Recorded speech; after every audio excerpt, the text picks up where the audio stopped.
Hello guys, तो आज हम लोग पढ़ने वाले हैं भारत की नदियां। क्या पढ़ने वाले हैं बेटा? भारत की नदियां। हाँ, रिवर्स ऑफ इंडिया। तो अगर हम देखें भारत की जो नदियां हैं, ब्रॉडली इसको दो भागों में बांटा गया है। कितने भागों में बांटा गया है? दो दो भागों भागों में। में। तो पहला भाग है वो हिमालयी नदियां हैं। ठीक है, ठीक है। हिमालयी नदियों को आगे तीन भागों में बांटा गया है। सिंधु नदी तंत्र, दूसरा ब्रह्मपुत्र नदी तंत्र, और तीसरा है गंगा गंगा नदी नदी तंत्र। तंत्र।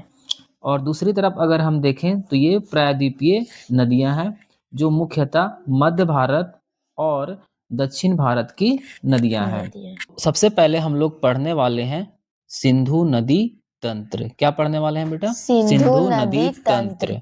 तो जो सबसे पहली बात है कि सिंधु नदी है वो कहाँ से निकलती है बेटा? उसका उद्गम स्थल कहाँ है? तिब्बत तिब्बत में में मानसरोवर झील। झील। और ये तिब्बत है कहाँ बेटा? चीन चीन में। में।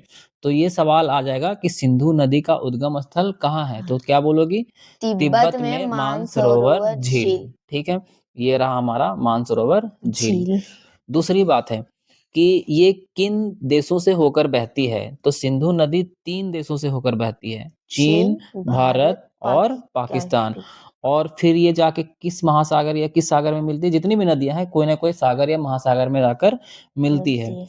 तो ये जो सिंधु नदी है वो अरब सागर में जाके मिलती है। कहाँ मिलती है बेटा? अरब अरब सागर में। सागर। ठीक है, जिसको हम लोग मुहाना भी बोलते हैं। मतलब जो उसका आखिरी जहाँ पे वो जाके मिलती है उसको हम लोग मुहाना कहते हैं। ठीक है, और जहां से निकलती है उसको हम लोग क्या कहते हैं? उद्गम स्थल। क्या उद्गम बोलते हैं स्थल। उसको? उद्गम स्थल। स्थल। ठीक है, एक सिंधु और दूसरा है सतलुज। ठीक है, ये दोनों नदियां सतलुज। देखो, दोनों का जो नाम है वो स से शुरू हो रहा है। ठीक है, और दोनों नदियां कहाँ से निकलती है? मानसरोवर झील झील से, से। तिब्बत से जो चीन में है। ठीक है, और आगे हम लोग देखेंगे।